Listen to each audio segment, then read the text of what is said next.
Bom, vamos estar falando hoje sobre, fala assim comigo, nem todo salvo é liberto. Vamos repetir? Isso. Nem todas as pessoas que são salvas, elas são libertas. Parece contraditório, mas você vai entender um pouquinho mais sobre isso, ok? Vamos imaginar que o povo morava no Egito com o faraó. O povo saiu da escravidão de Faraó, mas eles continuaram escravos dos hábitos, escravos dos pensamentos, escravos das suas dificuldades. Então nós podemos sermos salvos pela graça de Deus, mas termos o comportamento de escravos. O que a palavra vai nos mostrar hoje é que não basta nós confessarmos Jesus como suficiente Salvador. Para a salvação é perfeito isso. Esse é o caminho. Romanos capítulo 10, versículo 9 diz que com a sua boca confessares que Jesus é Filho de Deus e é seu Senhor, você vai ser salvo. Mas a gente precisa mudar também a nossa mente nesse processo. E aí entra a questão lá de Romanos capítulo 12, que nós já ouvimos falar, né? Romanos 12, 2 diz o quê? Que nós devemos deixar Deus transformar por completo a nossa mente, para que possamos conhecer a boa, perfeita e agradável vontade de Deus. Mas eu quero me ater no versículo na leitura da carta de Paulo aos Gálatas, capítulo 5, versículo 1, que é a base dessa pregação de hoje. E por que essa pregação é importante para você que está online, você que está aqui presente conosco? Porque muitos de nós, somos salvos, mas vivemos com os hábitos de escravo. Escravo dos nossos pensamentos, escravo das nossas doenças emocionais, escravos de vícios. Então, se nós não mudarmos a nossa mentalidade diante da conversão, nós vamos estar repetindo os processos mesmo estando salvo. Vamos sair do Egito, mas não vamos conseguir suportar a falta que a cebola fazia. Não foi assim que os escravos fizeram? Então eles estavam fora do Egito, da escravidão, mas com saudade da cebola do Egito. Não, quando nós nos convertemos, a proposta do Evangelho é que a gente tenha uma vida nova em todas as áreas da nossa vida, em todas as transformações. E Paulo fala para os Gálatas, capítulo 5, o seguinte: Cristo nos libertou para que nós sejamos o que, gente? Realmente livres. Ou seja, Cristo nos libertou para que sejamos realmente livres. Por isso, continuem firmes como pessoas livres e não se tornem escravos novamente. Aqui nós temos um problema. Cristo nos liberta da nossa maior escravidão, que é a morte eterna. Mas precisamos também ser libertos de outras escravidões que nos condenam. Olha, se você ver essa passagem, você vai ver lá, Cristo nos libertou. Isso é o que, gente? Para nós, que é do Novo Testamento, isso é passado, já foi liberto. Cristo já nos libertou a partir da morte na cruz por nós. Por que ele fez isso? Para que sejamos, ou seja, para que possamos ter um comportamento de pessoas livres. Por isso, devemos permanecer, continuar, sermos firmes, parecidos, ou seja, como pessoas livres, parecidos com pessoas livres, e não nos tornar escravos novamente. Há a possibilidade de você confessar Jesus como seu Senhor e seu Salvador e retornar à escravidão deste mundo. Por isso que nós precisamos parecer como se fomos livres. Esse parecer, gente, é a nossa capacidade, a nossa necessidade de mudar o nosso comportamento para seguirmos a caminhada de Cristo. A lei, antigamente, ela não foi escrita, não foi determinada por Deus para nos libertar. A lei criada por Moisés, onde Deus inspirou Moisés, ela existiu para denunciar para mim e para você o nosso pecado. Então a lei, ela revela onde nós erramos, revela aquilo que nós fazemos que desagrada a vontade de Deus. Pela lei, ninguém era salvo, Não havia salvação pela lei. Porque era impossível que o ser humano, em sua plenitude, conseguisse cumprir tudo que a lei ensinava. Por isso que Jesus veio, porque a salvação, ela veio através de Cristo. Então, antigamente, no período da lei, tudo que eu fazia contava para a minha possível salvação. A religião do judaísmo e do Islã ainda é assim. As obras, o espiritismo também é assim, o budismo também é assim. As obras me aperfeiçoam, as obras me melhoram, as obras vão pesar na minha salvação. Mas na graça de Deus é diferente.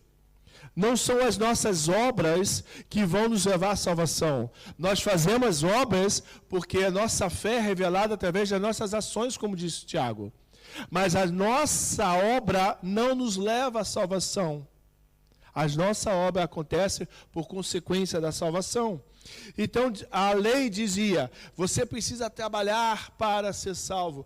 E Jesus fala, a minha graça te basta. É o meu amor te basta. A minha bênção sobre você é tudo que você precisa. E em Romanos capítulo 3, versículo 20, nós vamos fazer uma viagem na Bíblia, e eu vou tentar acabar essa palavra hoje. Se eu não acabar, eu continuo outro dia. Então, assim, Romanos capítulo 3, versículo 20, diz o seguinte, pois ninguém é aceito por Deus por fazer o que a lei manda. Então, você não é aceito por Deus por cumprir os requisitos. Aceito no sentido de salvação, ok? Porque a lei faz com que as pessoas saibam que são pecadores. Então, a lei, ela revela o meu pecado. E uma vez que eu tenho o pecado revelado, eu tenho o poder do arrependimento. Que é o que Jesus veio fazer. Jesus veio nos reconciliar com o Pai a partir do arrependimento.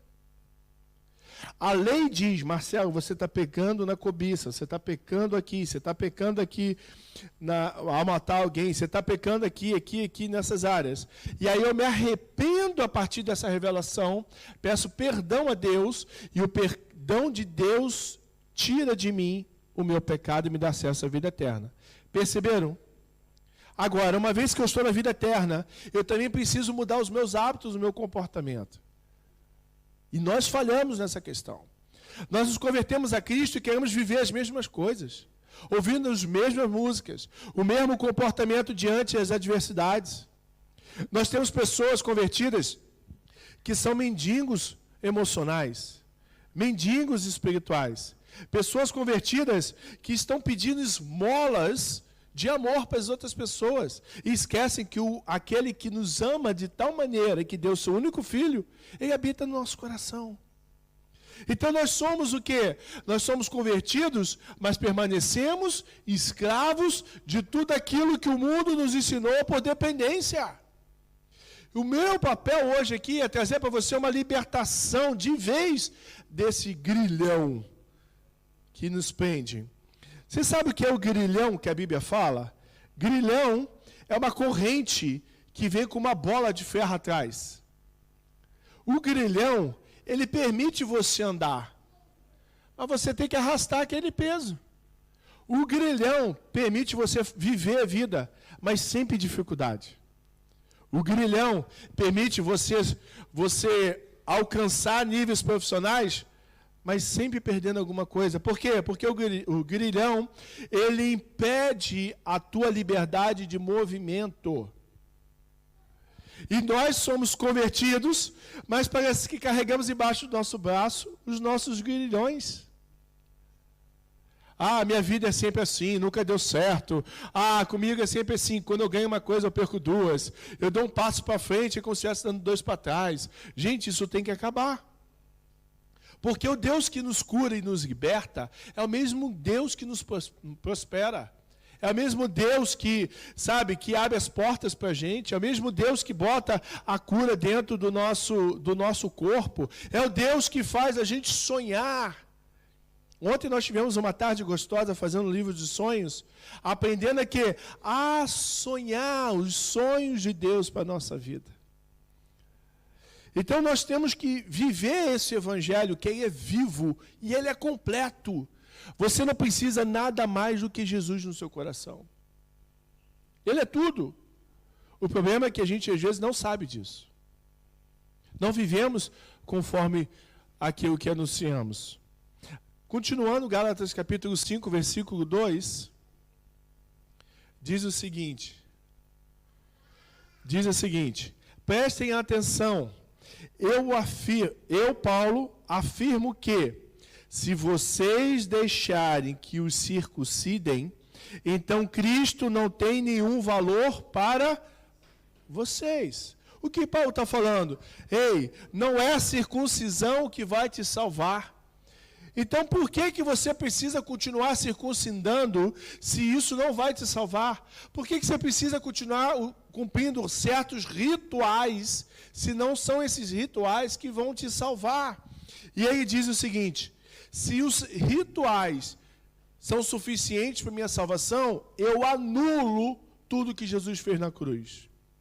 Nós estamos hoje recolhendo alimentos para o sopão, para doar para os pobres e os necessitados. Não são esses alimentos que eu trago para a igreja que vão me garantir a salvação.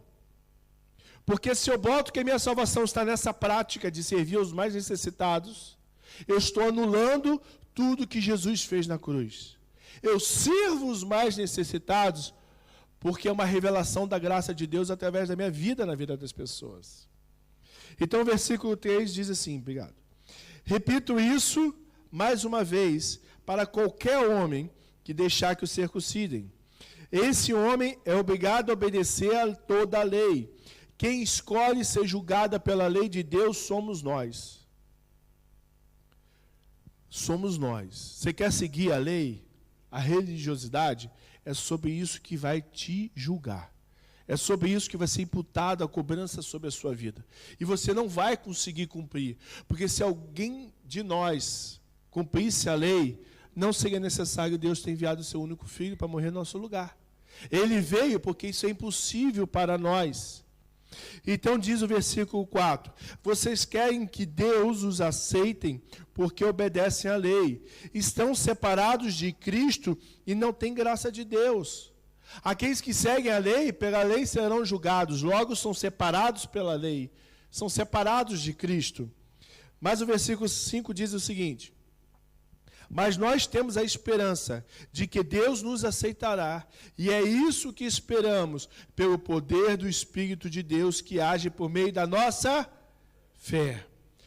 Versículo 6, pois quando estamos unidos com Cristo, não faz a diferença nenhuma estar ou não estar circuncidado. O que importa é a fé que age por meio do amor de Deus. Amém? Você pode glorificar Deus agora com a salva de palmas?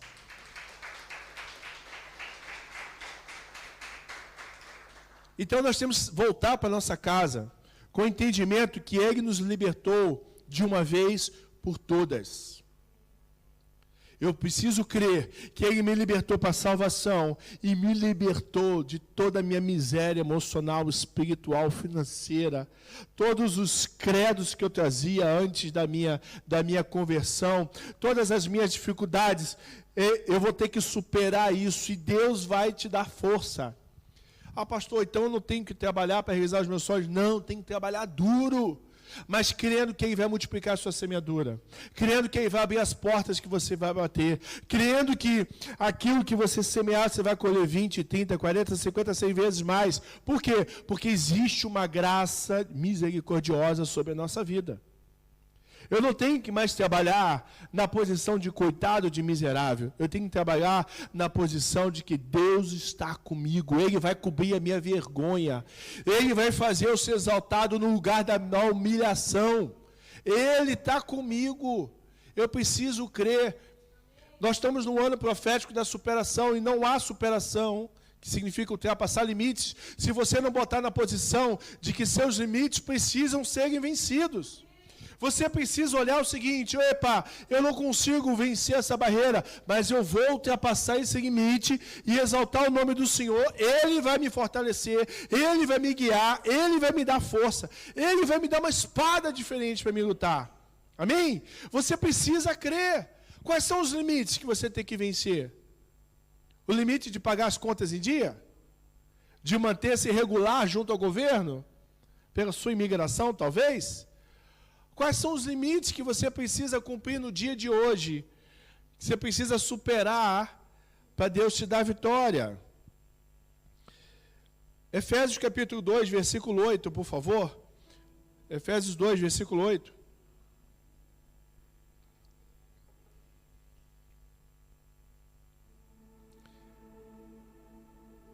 Diz assim: pois pela graça de Deus, vocês são salvos por meio da... Isso não vem de vocês, mas é um presente dado por quem? A salvação não é resultado dos esforços de vocês. Portanto, ninguém pode se orgulhar de ter a salvação, de tê-la. Pois foi Deus quem nos fez o que somos agora. Em nossa união de Cristo, Ele nos criou para que fizéssemos as boas obras que Ele já havia preparado para nós. Volta no versículo 8, vamos fazer uma análise detalhada. Pois é pelo que, gente? O favor imerecido, o amor, a misericórdia de Deus, que nós somos o que? Salvos, por meio da nossa força, por meio dos nossos hábitos, por meio dos nossos rituais, das nossas ofertas, dos nossos ajuda humanitária, por meio de quê? Da fé. E a fé é algo que o próprio dom do Espírito Santo nos concede. Até para ter fé, eu preciso rogar a Deus. E ele diz, isso não vem de quem?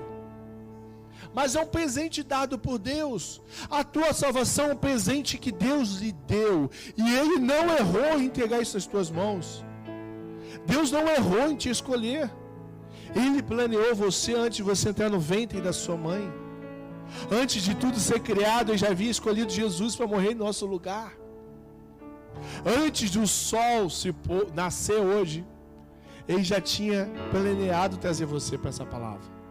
Então Deus, Ele quer trazer para você, que você entenda que o que você tem, que Deus lhe concedeu, não são os seus esforços. Não são os seus esforços, mas é a tua escolha.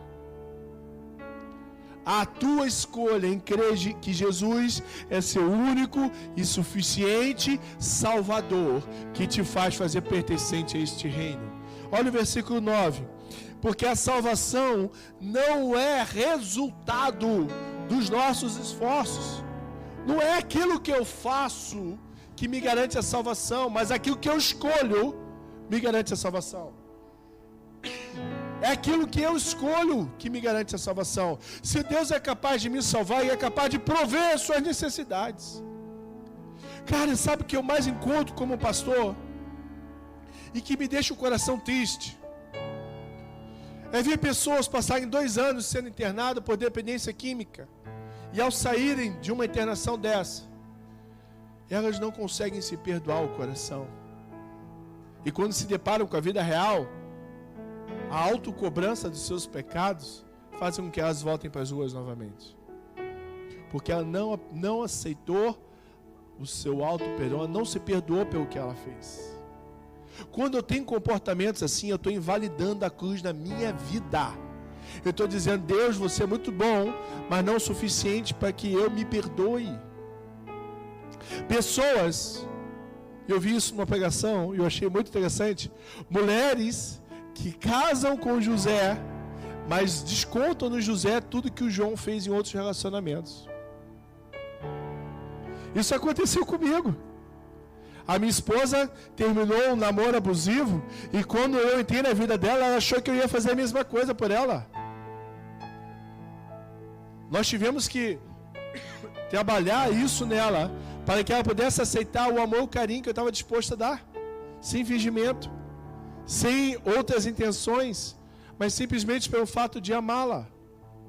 Às vezes nós saímos da nossa cidade, viemos para cá e achamos que as coisas vão mudar simplesmente porque eu troquei de cidade. Na verdade, as coisas não vão mudar. Os problemas que você trouxe da tua terra para cá são os mesmos que vão te assombrar aqui aonde você está. Porque os problemas não são territoriais, a não ser o território do teu coração. Se você tem problemas, você vai levar para onde quer que você esteja. Não adianta fugir deles, tem que resolver eles. Não adianta você fugir, você tem que enfrentar. E esse enfrentamento, quem vai te dar força é Jesus Cristo. É o Senhor dos senhores, o Rei dos reis. Ele que vai dizer: avança que você vai romper, avança que eu estou contigo, por onde quer que tu passar, eu vou estar com você, mesmo que você passe pelo vale da sombra da morte, eu vou estar com você. Essa coragem, essa força vem de Jesus, não vem de nós. Não, passa o versículo seguinte. Porque foi Deus que nos fez o que somos agora. Em nossa união com Cristo, ou seja, junto com Cristo, Ele nos criou para que fizéssemos as boas obras que Ele já havia preparado para nós. E ontem, no workshop do Livro dos Sonhos, aconteceu algo muito interessante. Muito interessante. Antes de começar o workshop, as pessoas estavam separando imagens dos livros dos sonhos. Bolsa da Louis Vuitton, carro, apartamento. Mas depois que estudamos o livro dos sonhos, isso foi tudo para lata de lixo. Porque perceberam que isso não fazia parte do plano que Deus tinha para as vossas vidas. Quando você tem consciência dos planos de Deus, você vai trocar os prazeres momentâneos da carne pelos prazeres eternos de obedecer a palavra que Deus tem para a sua vida. Você pode ter como fruto do seu trabalho? Claro que sim, mas isso não pode mover o teu coração. Isso não pode estar no lugar onde o propósito deveria estar. Isso não pode estar no lugar onde as coisas de Deus deveriam estar.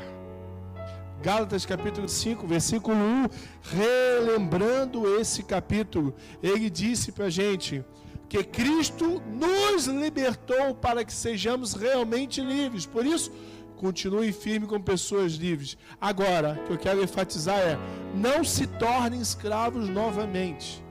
Não volte para a escravidão. Não volte para as suas dores. Não volte para os seus vícios. Não voltem para suas amantes. Não voltem para os seus problemas. Uma vez que aceitou Jesus, segue a tua história. Eu vou dizer para você, na minha experiência, que crente não recomeça, crente sempre continua. Caiu, levanta.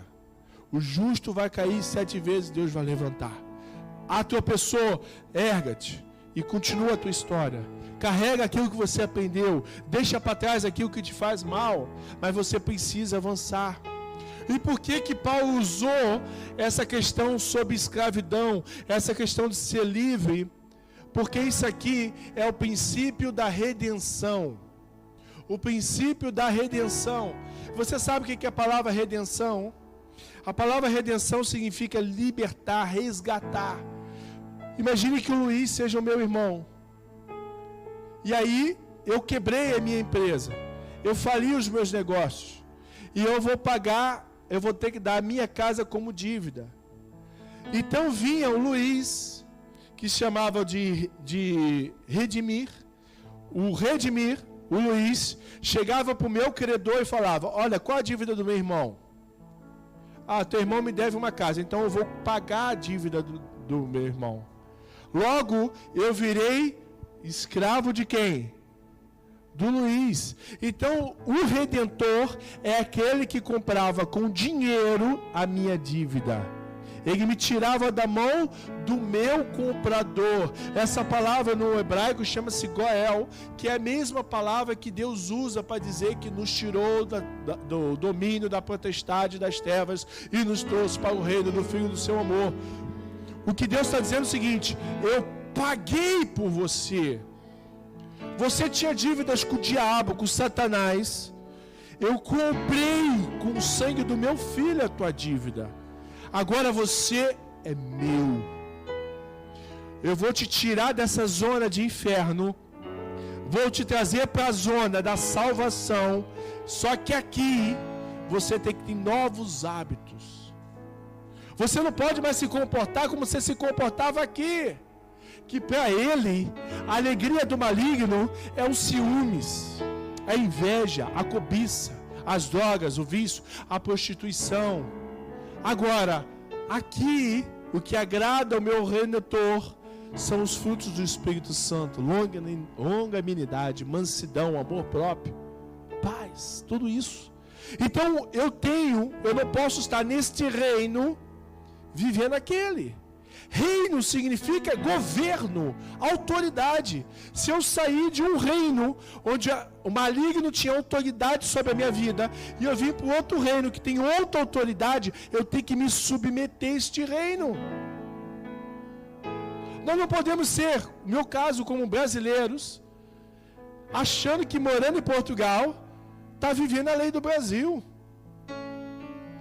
Está morando em Portugal e está achando que vai conduzir sua vida como se conduzia lá.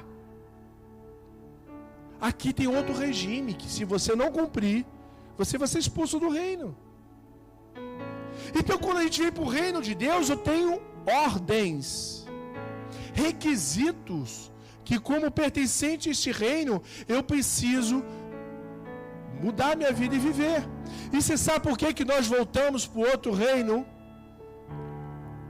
Eu vou dizer como essa resposta chegou ao meu coração. Uma dessas noites eu perdi o sono. E eu estava orando a Deus por essa palavra de madrugada. Eu falei: Deus, por que as pessoas se convertem, fiquem firmes na igreja, mas elas se perdem em volta? E claramente Deus falou isso no meu coração: porque quebram meus princípios. Preste atenção. Quando eu venho para o reino de Deus e eu não quero saber quais são as leis desse reino, eu vou quebrar princípios dessa lei. E aí eu vou ter os mesmos comportamentos no reino diferente, eu vou voltar. Eu não tenho como morar em Portugal e achar que eu vou ter que fazer isso aqui no meu quintal. Eu tenho hora para dormir, eu tenho hora para acabar o meu barulho. Eu já tive o desprazer de ver um casal no Algarve, eu tratei desse caso, onde a mãe me ligou e falou para mim: meus filhos estavam brigando dentro de casa, de luta. A vizinha denunciou, a polícia veio e apreendeu nos filhos. Apreendeu uma bebé de 6 meses, 7 meses, irmão, não recordo mais, e 2 crianças. A mãe ficou 2 anos sem ter acesso aos filhos, sem ter guarda. E a condição de ter guarda é: leva as crianças, mas volta para o teu país. Nós não precisamos viver isso, amém? Nós não precisamos ver isso. Nós não precisamos mais estar no reino de Deus e nos lembrar que lá no inferno, onde a gente vivia, a gente podia ir para disco, podia ir para boate, podia beber todas, falar o que quisesse. Ei, cara, acabou essa história do passado. Você precisa acreditar que esse grilhão foi rompido e não carregar ele debaixo dos teus braços. Ou nós acreditamos que Jesus é nosso Senhor, ou nós vamos viver sem redenção, somos rendidos pela graça da salvação, mas vivemos no reino de Deus como escravos, mendigando o pão. 1 Pedro, capítulo 1, primeira carta do Pedro, capítulo 1, versículo 18 diz: pois vocês sabem o preço que foi pago para livrá-los da vida inútil que herdaram de seus antepassados. Esse preço não foi uma coisa que se perde o valor como ouro ou prata. Vocês foram libertados pelo precioso sangue de Cristo, que era como um cordeiro sem defeito e nem manchas.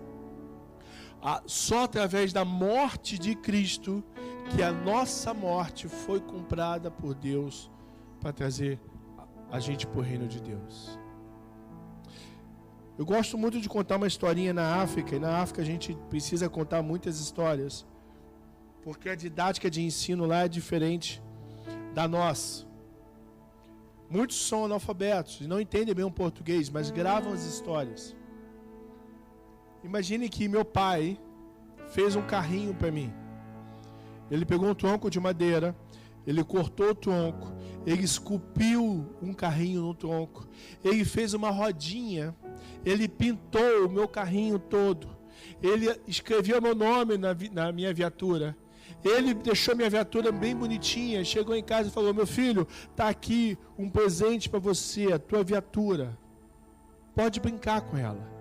E aí ele pegou aquela viatura E criança, quem tem filho homem sabe que a criança pega o carrinho, ele não sabe nem o que fazer com ele, mas já sabe fazer o barulho de um carro, né? Aí ele fica brincando. E ele saiu brincando pela rua até que veio um moleque mais velho do que ele e falou: me dá aqui seu carrinho, sua viatura agora é minha. E ele voltou para casa. Toda vez que o pai estava na sala, ele ia para o quarto. Quando o pai ia para o quarto, ele ia para a cozinha. Porque ele estava com medo do pai perguntar: cadê o presente que eu lhe dei? Até que um dia o pai falou: filho, vem cá. Cadê aquele presente que eu fiz muito amor e carinho e dei nas suas mãos? E ele falou assim: pai, o moleque roubou de mim. O garoto mau roubou de mim o presente. E o pai chegou com ele na janela e falou: quem foi? Não, pai, deixa para lá. Não, deixa para lá não. Eu fiz para você. Quem foi que roubou? Foi aquele moleque que está lá atrás. Aquele garoto mau que está lá atrás. Então o pai foi lá. O pai chegou para o moleque e falou: quanto você quer para devolver o carrinho do meu filho? E o pai pagou o moleque. Chegou em casa com o carrinho, falou assim para o filho: filho, está aqui o carrinho novamente. Vai brincar com ele. Não, pai, não vou para a rua com ele, porque o moleque vai roubar. Ele não vai, porque eu comprei da mão dele aquilo que eu dei para você. O pai é Deus. O carrinho é esse mundo que Deus criou para a gente. É a sua vida. Que o moleque, o diabo, o Satanás roubou de você. Roubou dos nossos antepassados. Mas Jesus foi o preço que Deus pagou para trazer de volta para o seu controle e devolver a você a vida eterna. E Ele coloca essa vida eterna nas tuas mãos e fala: Ele não rouba mais. Mas você tem que guardar esse carrinho. Você não pode deixar em qualquer canto. Você tem que proteger ele, para que você não se esqueça dele. Porque ele foi feito para você. O amor de Deus por você faz Deus mover o mundo. Ele diz que quando um perdido se converte, ele faz uma festa no céu. Imagine, gente. Você é tão especial que é uma celebração no reino pela sua vida quando você se converte ao Evangelho, se converte a Cristo. Olha Efésios capítulo 1, versículo 7. O poder da redenção, o poder de quando nós entregamos a nossa vida a Cristo. Diz assim: pela morte de Cristo na cruz, nós somos o quê? Libertados. Isto é, os nossos pecados são perdoados, como é a maravilhosa graça de Deus. Aleluia. O grilhão da morte não pode mais te prender. Você não precisa carregar mais os seus pecados. Entrega na mão dele e confia que ele perdoou. A palavra diz que Jesus joga no mar do esquecimento e não vai lembrar mais. Quando você morrer diante de Deus, eu creio, eu vejo na palavra, que ele não vai cobrar de você os seus pecados. Porque você pediu perdão e ele perdoou. Ele vai cobrar de você as coisas boas que você deixou de fazer, em nome dele. Por isso é importante você entender que a chave virou. O que eu tenho que fazer, de coisas boas que eu tenho que fazer para agradar a Deus, porque é sobre isso que eu deixo de fazer que Deus vai cobrar da gente. Ele vai dizer: cadê aquele vizinho chato que eu coloquei na tua porta para você pegar a palavra e você não anunciou a palavra? Cadê aquele ministério de ajuda aos mais necessitados que eu coloquei em suas mãos e você não botou para frente? Cadê o dependente químico ou a prostituta que eu confiei a você a pregação da palavra e você não quis pregar a palavra para ela? Por que nós deixamos de fazer a coisa de Deus? Porque estamos preocupados com as nossas coisas. Porque estamos olhando apenas para aquilo que nos faz falta. Estamos esquecendo de olhar para aquilo que Deus tem para nós. Aquilo que Deus tem instruído para nossas vidas. Então nós precisamos entender alguns aspectos. O primeiro aspecto é que o preço da nossa salvação já foi pago. Hebreus capítulo 9, versículo 27 e 28, diz que só há uma vida, não há duas. E só há uma morte de Cristo. E Ele vai voltar e não vai morrer novamente pelos nossos pecados. Quando Ele voltar, Ele vai resgatar a igreja. Então, quando é que eu tenho que me converter, pastor? Quando eu tenho que entregar a minha vida a Jesus? Agora. Não tem depois. Quando a trombeta tocar, talvez seja tarde para alguns. Então, nós precisamos nos converter e nos manter firmes na palavra. O segundo aspecto é crer que Ele me libertou do pecado. O Espírito Santo vai revelar no teu coração, e muitos de nós sabemos, que nós pecamos. Nós sabemos. Às vezes nosso coração se entristece, porque o Espírito que habita dentro de nós entristece o coração, para mostrar que nós erramos. O que nós temos que fazer é o que muitas vezes nós não fazemos. É nos arrepender desse pecado, nos arrepender desse sentimento e crer que Deus perdoou. Pastor, mas eu fiz tanto mal a uma pessoa, eu não consigo me perdoar. Não se perdoar é você tomar veneno e achar que o outro é que vai morrer envenenado. Não se perdoar é você invalidar o sacrifício que Deus fez na cruz. Você precisa falar, eu perdoo, eu me perdoo, ou eu perdoo alguém, e deixar com que o Espírito Santo venha remover do seu coração essa dor ao longo da história. Às vezes, gente, o perdão é uma decisão racional, mas os sentimentos, eles não vão sair de uma vez. Às vezes vão demorar a sair. Mas ele só vai sair se você declarar que acabou, não tem mais poder. Não tem mais poder sobre a minha vida. O terceiro ponto seria o quê? Essa reconciliação com Deus. Eu preciso me reconciliar. Romanos 3, 23 diz que o quê? O pecado me afasta da presença de Deus. Se eu estou em pecado, eu estou afastado da presença dEle. Eu preciso dEle. Eu tenho que me aproximar dEle. Eu preciso remover essa parede chamada pecado da minha vida. Eu preciso orar a Ele e falar, eu não quero esse pecado mais na minha vida. Aí quando eu tiro essa parede, eu me aproximo novamente dele. Eu preciso isso. É remover aquilo que me impede de acessar a Deus. Todos nós somos pecadores, gente. A Bíblia diz que aquele que diz que não tem pecado chama Deus de mentiroso. Inclusive eu sou pecador. Agora, se eu não estou preparado a pedir perdão, eu vou sofrer por consequência do meu pecado. E é isso que o maligno quer. O maligno quer que você viva no reino com a consciência de escravo. Ele quer que você viva no reino, mas não usufrua daquilo que o reino tem para nos ensinar. Nós temos que viver o que a Bíblia diz que nós temos que viver. Nós somos o que a Bíblia diz que nós somos. Nós vamos fazer o que a Bíblia diz que nós vamos fazer. Para isso eu preciso conhecer a palavra, ler a palavra, orar, estudar. Quais são as regras desse reino? Quais são as leis desse reino? O que eu preciso fazer para viver neste reino? Porque aquele eu não quero mais. O povo sai do deserto e lembra da cebola e esquece que a sandália dos pés cresciam, as roupas cresciam junto com eles. Eles estavam com saudade da cebola, mas estavam esquecendo que Deus estava dando maná, que Deus estava dando o que? As codornas, que Deus tinha uma coluna de fogo para guiá-los durante a noite, e nuvem para proteger do sol durante o dia. Que miserável nós somos! Que miserável nós somos.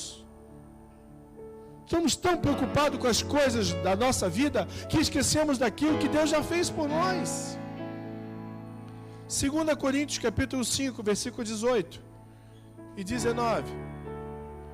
Diz assim: tudo isso foi feito por Deus, o qual, por meio de Cristo, nos transforma de inimigos a amigos dele. E Deus nos deu a tarefa de fazer com que os outros também sejam o que, gente? Olha só, Deus nos faz de inimigo a amigo e diz, agora você tem que fazer isso com outras o que? Pessoas. Aqui está uma comissão, aqui está um chamamento para você. Não precisa de revelação de anjos, de ninguém. Aquilo que Deus fez por você é o que você tem que levar outras pessoas a fazerem. Amém ou não? Amém ou não, gente? Nós estamos tão acostumados a só se preocupar conosco, nós estamos esquecendo que existem outras pessoas. E Deus nos deu a tarefa de fazer com que os outros também sejam amigos dele. A nossa mensagem é esta: Deus não leva em conta os pecados dos seres humanos. E por meio de Cristo, Ele está fazendo com que eles sejam seus amigos. Amigos. Para de ver Deus, me perdoa que eu vou falar, mas para de ver Deus só como Senhor, melhor dizendo, só como Senhor, veja Ele também como teu amigo. Ele é Senhor porque Ele tem governo sobre a sua vida. Ele é Senhor porque Ele manda, Ele te rendeu. Ele redimiu os seus pecados, mas vê Ele também como teu amigo. O daqui te via como escravo, mas o daqui, Ele quer te ver como amigo. E você é tão importante que João 14 diz que Ele foi para a casa do nosso Pai preparar uma mesa, preparar um quarto para nós, uma casa para nós. Ele está preparando uma mesa para ceiarmos juntos.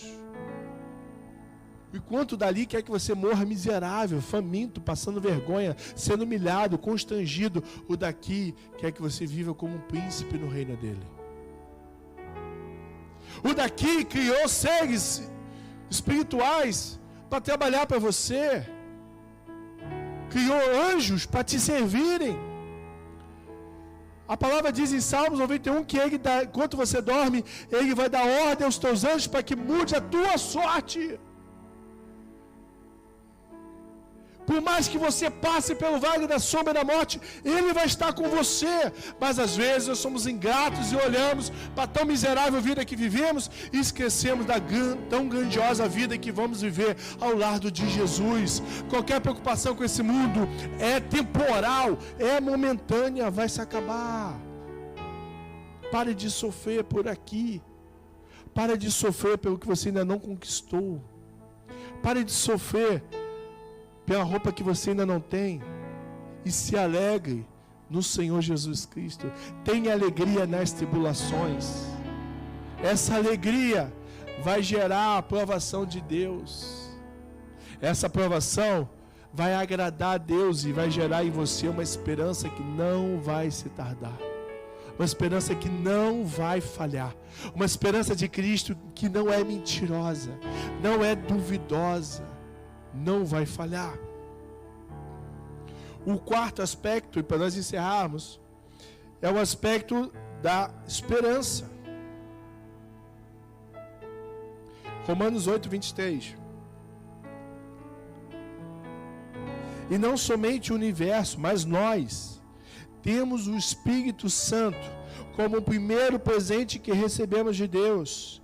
Nós também gememos dentro de nós mesmos, enquanto esperamos que Deus faça com que sejamos seus filhos e nos liberte completamente. A maior prova que Deus não te abandonou é que Ele deixou o Espírito dele para morar dentro de você. Dentro de você. Agora, quando o Espírito Santo ele entra, Ele vai querer fazer o quê? Arrumar essa bagunça que está aqui dentro. E quem é mulher aqui sabe muito bem que quando a gente vai fazer uma limpeza na casa, a gente arrasta o sofá. E aí quando arrasta o sofá, a gente encontra um brinquedinho atrás. Encontra até uma bolacha que as crianças deixaram jogaram atrás. Encontra um par de meia que você estava procurando. Por quê? Porque as sujeiras ficam escondidas nos lugares que nós não limpamos. Então, quando o Espírito entra, ele vai arrastar o sofá e vai varrer toda a sujeira. Ele vai deixar a casa pronta, mas ele tem que continuar habitando. Porque a palavra diz que o diabo, nosso inimigo, ele fica ao derredor, rondando, espreitando rugindo para nos tragar. E aí ele vê essa casa que foi arrumada por Deus. Quando você disse sim, eu aceito Jesus como meu único suficiente Salvador. Ele vê essa casa vazia, porque talvez o Espírito não habite mais lá. O que ele faz? ele retorna e traz consigo 7 vezes mais demônios do que havia antigamente. Mas Deus é capaz de perdoar você novamente, e de arrumar a casa novamente, e de te reconciliar com Ele, e trazer você novamente para o seio do seu amor. Ele é capaz de fazer com que você volte novamente. Então, Efésios capítulo 1, versículo 14 diz que o Espírito Santo é a garantia de que receberemos o que Deus prometeu a seu povo. E isso nos dá a certeza de que Deus dará liberdade completa aos que são seus. Portanto, louvemos a Deus pela tua glória. Amém ou não? Nós temos que louvar a Deus. Nós temos que louvar a Deus. Nós temos que louvar a Deus por tudo que Deus fez. 1 Tessalonicenses, capítulo 4, versículo 13 e 14. Eu vou encerrar nesse versículo, eu prometo. Capítulo 4, versículo 13 e 18.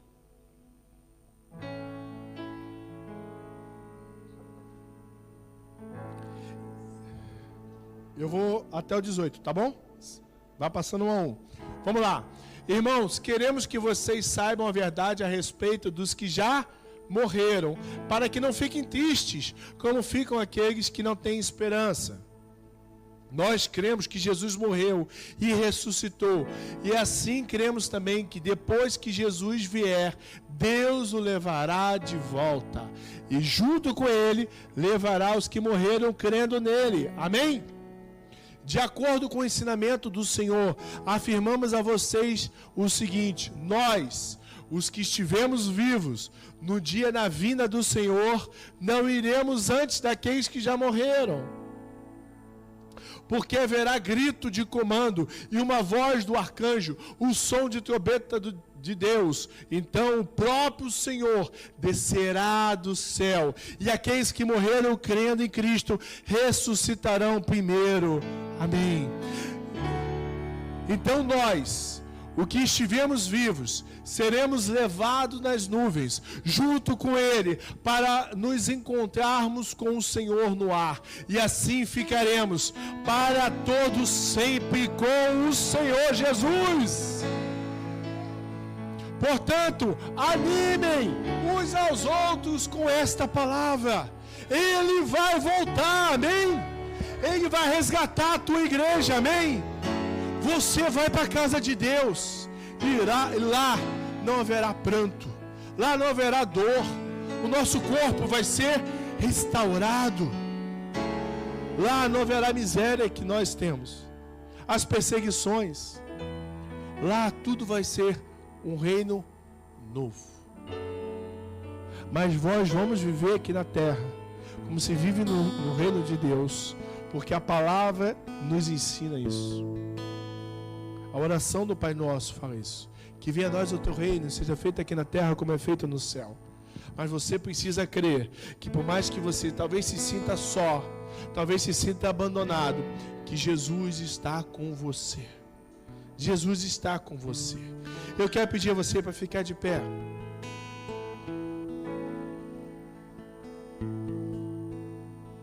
João 8,36, nós vamos orar em cima desse versículo.